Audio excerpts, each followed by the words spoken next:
So let's say I'm finding out this body is way too long and I want to shorten the body. I may feel stuck because see this how this goes nicely, forms the back of the body and then comes down and forms the bottom. It's not a big deal with golden ratio design. You can get a smaller circle and you can find a different curve to follow. So I'm going to go ahead and try to shorten this body a little bit. I'm just going to line this up. See, I'm kind of lining the circle up here, but also down here. And we can follow this circle. So this follows this one right here all the way down. And then we could start to change and it can follow this one now. So I could shorten the body. So it's really just following those curves. As long as you follow those curves and they're all within the golden ratio, it's all fair game. I'm just subtracting points if I have too many. And I could even subtract this tail and do the tail at another time. That might make it a little bit easier.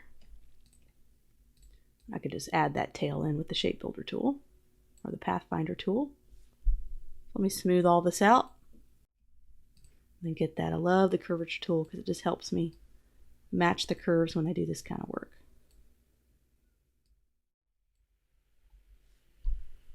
So now we have a shorter body and we can go ahead and toggle that on, kind of see how that's starting to form. If we wanted to, let's go ahead and move this, make sure that's on the top. You could see that, how the rounded head. You could always make the head bigger or taller. You just combine those circles and find opportunities to use them. And also make sure you keep the circles that are being used. So if you have any circles that aren't being used for a curve, delete them because it can be a crazy mess if you have something super complicated. So I think all of these circles are being used on some curve at some point. Let's just take it in another direction just to continue to practice. I erased the tail and we're going to try to make a little penguin shape out of this. I think we got a really good body for a penguin, a nice big fat body. So, you know, a lot of penguins have this little white kind of curve on their chest. And once again, the golden ratio can come in handy kind of trying to find where that curve would start and begin. We could do it here and have it become this little area right here. We can get an even bigger circle and try to find the curve that way. So maybe right about here. And what I like to do is find another opportunity to line it up with another circle. So see how this lines up right there at the tip of the nose? So that could be a good location. And you could also use the Shape Builder tool to draw and subtract the shape as well. But I'm just going to draw it here real quick on top. Go ahead and make that a solid color. We can go back and fine tune where it bends using the curvature tool. Whatever tool you like to use. If you just like using the pen tool, nothing beats the curvature tool when you're trying to do curves though. And we can make this a different color. We can make it a little bit lighter so we can kind of know what shape it is and send it behind. You can also put the circles on another layer so you don't accidentally select that. Yay, and now we can create little feet and we got our little penguin icon. We can even create an eye with the golden ratio. Let's go ahead and go ahead and get 2 of these little ones. Let's go ahead and grab all 3, bring them over. And what I'd like to do is see how these kind of cross over here. We could put the eye in that location. Seems like a natural fit. Put it right here. Okay, we can make that a fill, a solid fill. Maybe use this color. All I have to do is add some feet, and I think we have a little penguin icon here. So I went back and I added just a little bit of a foot there, just drew a foot shape. You can kind of see the shape that I drew, and just added a circle to kind of get the curve of the paw or the foot or whatever you call it on a penguin right there. And then I just added like a little tail and used this curve to get kind of the downward slope of the tail. So with all penguins, this penguin doesn't have any wings, so let's add maybe a little flap of wings here. So we can take 2 of these circles and see what might make some good overlapping wings. So I'm just going to copy and paste the same size. And see these overlapping, I'm going to go ahead and make them a different color so you can start to really see them. So you see kind of the overlap that I made here with the circles. And that's how you use the golden ratio, is finding those overlapping objects.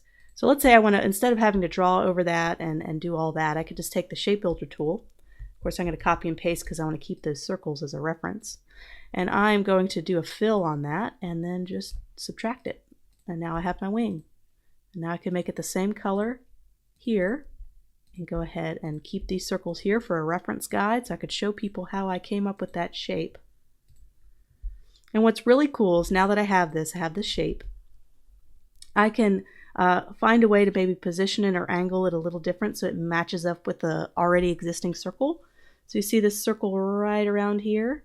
I'm going to see if I can't just bring it down just a little bit so it kind of overlaps and intersects.